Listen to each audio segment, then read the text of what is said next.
Vamos lá, galera, cadê vocês?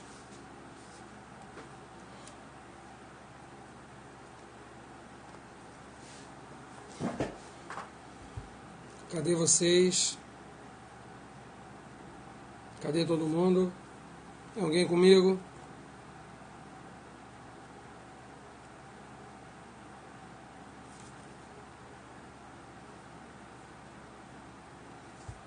Vamos falar de ato administrativo? Cadê vocês? Quem tá aí? Boa tarde. Trouxe uma dica importante para vocês hoje sobre ato administrativo. Quem é que está comigo? Quem está comigo?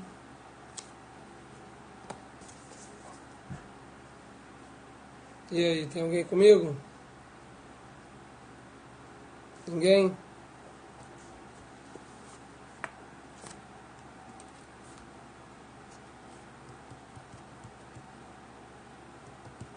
Quem tá aí? Vamos lá? Vamos começar? Moçada, trago uma dica hoje muito importante a respeito de atos administrativos.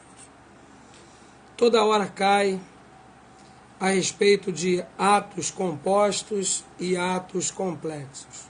Como diferenciá-los? Vamos lá, vamos colocar o dedo nos coraçõezinhos. Isso não atrapalha a transmissão.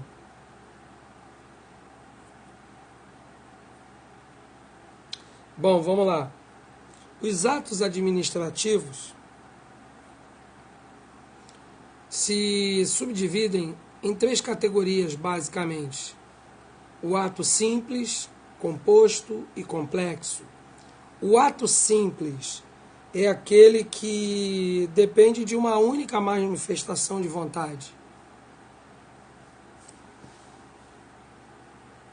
Entendeu? Por exemplo, uma decisão num órgão colegiado, ainda que você tenha um colégio ali, mas é um único órgão e a manifestação de vontade é única. No que tange aos atos administrativos compostos e complexos, você vai ter mais de uma manifestação de vontade. Agora, qual é o grande lance em relação aos atos administrativos compostos e complexos? Grava isso, galera. O ato administrativo composto, ele depende sim da manifestação de vontade de mais de uma pessoa, digamos assim. Mas é dentro da mesma estrutura. Já o ato administrativo complexo, ele também depende de mais de uma manifestação de vontade, mas é de mais de uma pessoa. Isso aí, gente, vamos lá, os coraçõezinhos. São dicas importantes que podem decidir uma questão no dia 5 e no dia 12 a respeito de ato administrativo. Só uma prévia antes de concluir. Olá, Daniele, tudo bem? O ato administrativo, ele tem como característica marcante o interesse público. O interesse público é que vai embasar, é que vai revestir o ato administrativo. Então, cuidado com aquelas questões que dizem, por exemplo, que quando a Caixa Econômica Federal faz um contrato de... Boa tarde, tudo bem? Quando a Caixa Econômica Federal faz um contrato, por exemplo, dando ao seu cliente cheque especial, ela está fazendo... É um exemplo de ato administrativo. Está errado. Por que está errado? Porque quando a Caixa Econômica faz isso, é apenas um mero ato da administração. Ali existe uma manifestação de vontade de ambas as partes. Embora o contrato seja o chamado contrato de gestão. O que é contrato de gestão? É aquele contrato onde você não tem como pactuar as cláusulas do contrato. O contrato já está pré-estabelecido, as cláusulas do contrato estão ali e um abraço. Você não vai discutir com o banco se ele vai te dar 5 dias no cheque especial, ou 10 dias, ou você aceita o que está ali, ou você procura outro banco. Mas mesmo assim, é uma relação onde envolve ali uma relação de consumo, correto? Então, não há de se falar, por exemplo, nesse exemplo que eu te dei, em ato administrativo, é apenas um mero ato da administração. O ato administrativo, ele tem como balizador dele o interesse público. Agora, não confunda ato administrativo com o ato da administração.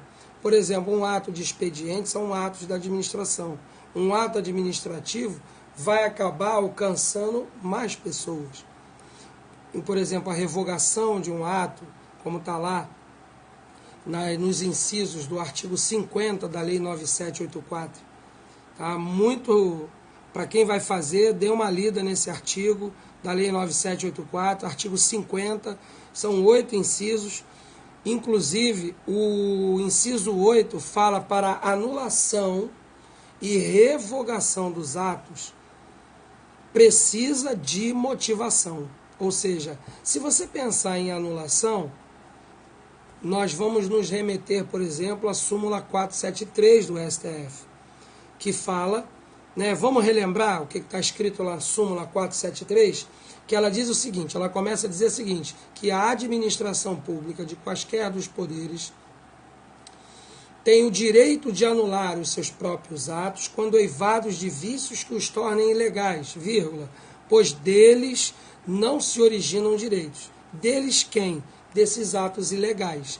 Não há o que se falar, não há o que dizer, não há como pleitear direito adquirido em face de um ato ilegal. Agora, olha só, quando o artigo 50 fala no inciso 8 na revogação do ato, nós estamos falando aqui de um ato que tem com ele o quê? Conveniência e oportunidade. Ou seja, mesmo na revogação de um ato administrativo, tem que motivar. Eu confesso para vocês que se eu não tivesse lido, eu jamais marcaria isso numa prova objetiva, em hipótese nenhuma. Porque como nós aprendemos, o ato de revogação é um ato que de conveniência e oportunidade. Vai se avaliar ali se é oportuno e se é conveniente para a administração continuar com aquele ato ou não.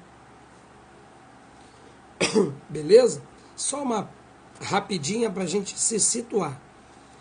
Só que tem o seguinte, quando você fala em anulação de ato administrativo, não pode esquecer dessas duas súmulas.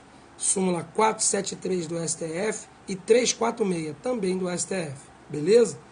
Agora, quando a gente fala de ato complexo e ato composto, é figura certa no dia de prova. É a recorrência e a incidência, ou melhor, a incidência de questões que envolvem esse tema dentro de atos administrativos é gigantesco. Porque justamente é quando o candidato acaba errando, porque ele não sabe diferenciar ato composto de ato complexo.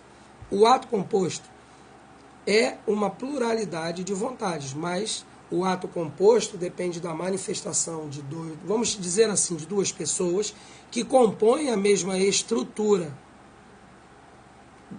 Agora, o ato complexo depende da manifestação de dois órgãos, de órgãos independentes. Como, por exemplo,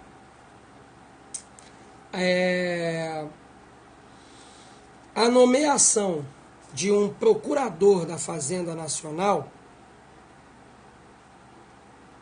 você tem tanto a AGU de um lado, como você tem o Ministério da Fazenda, manifestando a vontade. Isso está no livro do Matheus Carvalho, Um livro fantástico, onde a didática é maravilhosa e foi a melhor explicação de ato composto e complexo que eu posso dizer a vocês.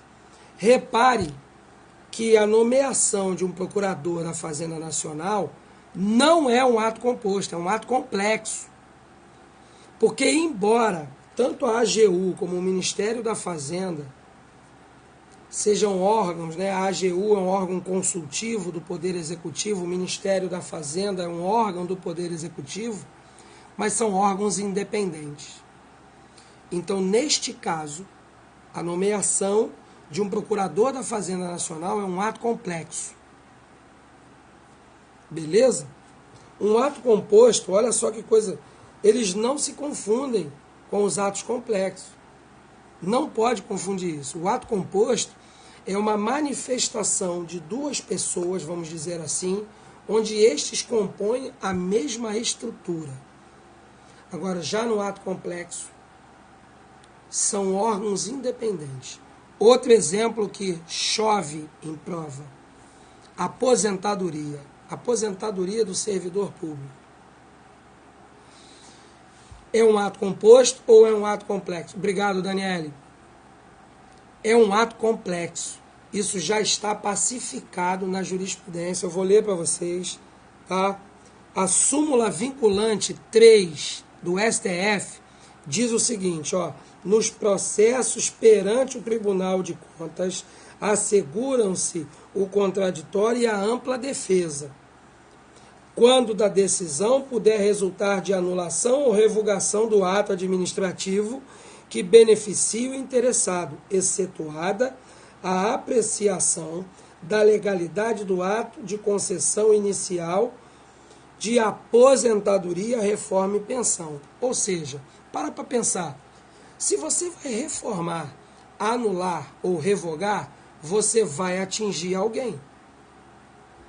Então é óbvio que você tem que motivar esse ato. Agora, se desse ato se originou ilegalidade, se ele já começou com um vício de ilegalidade, ou seja, o ato é ilegal, não há de se falar em revogação do ato. Tá? Até uma préviazinha para a gente, um macetinho para você na prova. Falou em anulação, ato ilegal. Falou em revogação, ato legal.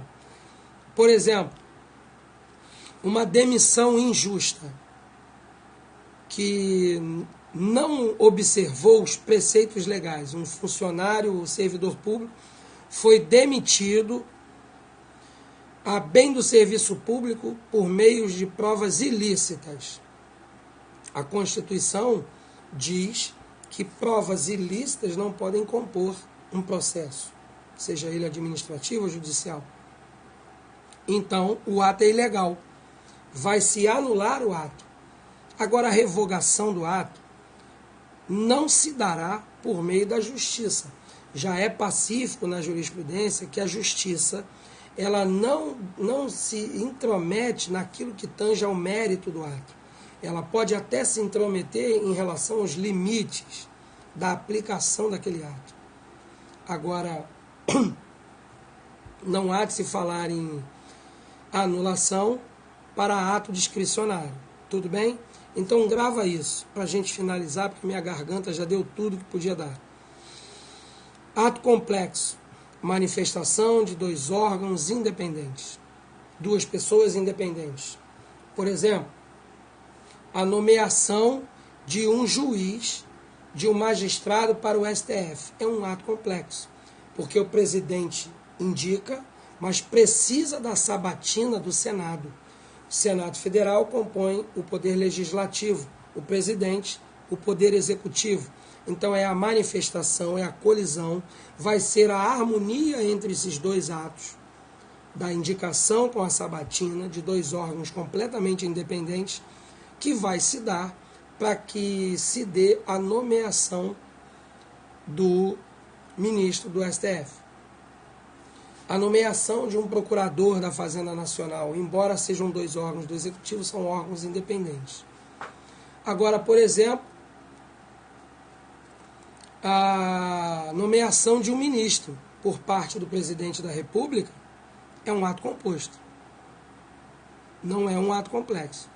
Porque até depende mais de uma manifestação de mais de uma pessoa, mas ambos vão compor ali, talvez um órgão consultivo, entendeu? Mas aí não há de se falar em ato complexo, por exemplo, na nomeação de um ministro. Beleza, moçada? Não deixei de fazer esse periscope, embora minha garganta não está muito boa. Eu venho dando muitas aulas. Quem quiser, acompanhe a minha fanpage no Facebook.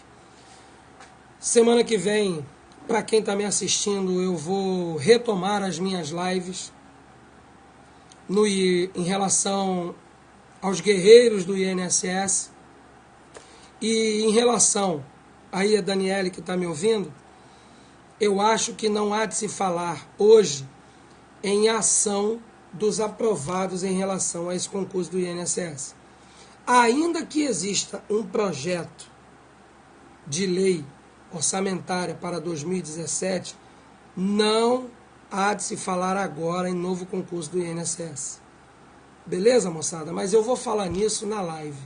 Tudo bem? Segunda-feira, dia 26, me aguardem. Eu estarei retomando as lives no Facebook. Para quem me acompanhou, eu agradeço muito. Um grande abraço. Daniele, obrigado. Um grande abraço. Fiquem com Deus. Espero que essa dica de ato complexo e ato composto tenha te ajudado. Amanhã, tendo oportunidade, eu farei outro periscope e aí com dicas de direito constitucional. Vamos falar de eficácia das normas constitucionais. Tá? Um grande abraço, fiquem com Deus.